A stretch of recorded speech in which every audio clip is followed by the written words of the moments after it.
Hello and welcome. मैं हूं ज्योति। आप देख रहे हैं चुनावी समर, जहां पर एक और ताज़ा अपडेट के साथ हम हाजिर हैं। सीबीआई ने संभाला मोर्चा, लेकिन न्याय पर अभी भी शक। यानी कि बात हो रही है हाथरस कांड के बारे में। यूपी के हाथरस जिले में दलित युवती से हुआ गैंग रेप सिर्फ एक दलित बेटी का नहीं, बल्कि पूरे सिस्टम का गैंग रेप के समान है, जिसकी वजह से ये मामला अब राजनीतिक तूल पकड़ता जा रहा है।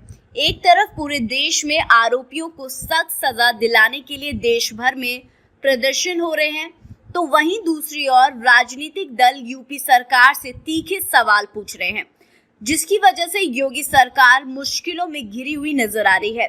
वैसे मायावती, चंद्रशेखर सहित अन्य नेताओं के दबाव में योगी आदित्यनाथ ने हाथरस कांड को जांच के लिए सीबीआई के हाथों में देने का फैसला कर लिया है। हालांकि विपक्ष तो सीबीआई को भी केंद्र का तोता कहता है। शायद इन्हीं कारणों से पीड़िता के परिवार ने ये कहा था कि उन्हें सीबीआई जांच नहीं बल्कि न्याय चाहिए, इसलिए वे इस केस की जांच किसी जज की निगरानी में चाहते हैं। खैर, चंद्रशेखर आजाद जहां पीड़िता को न्याय दिलाने के लिए कुछ भी करने के लिए तैयार है, वहीं मायावती ने इस मामले को राष्ट्रपति तक पहुंचा दिया है। आपको बता दें कि मायावती ने ये कहा है कि हाथरस गैंगरेप कांड को लेकर पूरे देश में जबरदस्त आक्रोश है और इसकी शुरुआती जांच रिपोर्ट से जनता संतुष्ट नहीं है। इसलिए बसपा सुप्रीमो ने ये मांग की थी कि इस मामले की सीबीआई या फिर माननीय सुप्रीम कोर्ट की निगरानी में जांच होनी चाहिए। इसके साथ ही उन्होंने राष्ट्रपति से अपील की कि देश के माननीय राष्ट्रपति यूपी में से आते हैं और एक दलित होने के नाते भी इस प्रकरण में खासकर सरकार के अमानवीय रवैये को ध्यान में रखकर पीड़ित परिवार को न्याय दिलाने के लिए दखल दें, ताकि पीड़िता को न्याय मिल सके।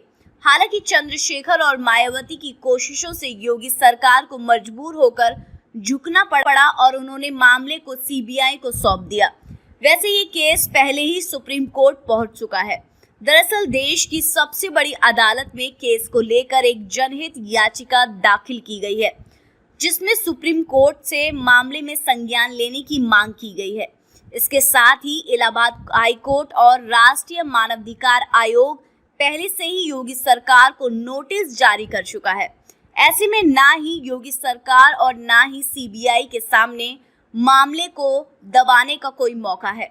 वैसे भी देश में रहकर सिस्टम से बाहर निकालना संभव नहीं है, इसलिए हम यही उम्मीद कर सकते हैं कि उन्नाव कांड की तरह ही सीबीआई हाथरस कांड में भी न्याय और सच्चाई को जीत दिलाने का प्रयास करेगी, ताकि पीड़िता को न्याय मिल सके। और ऐसे में ये देखना होगा कि सीबीआई इस मामले में क्या रिपोर्ट तय करती है।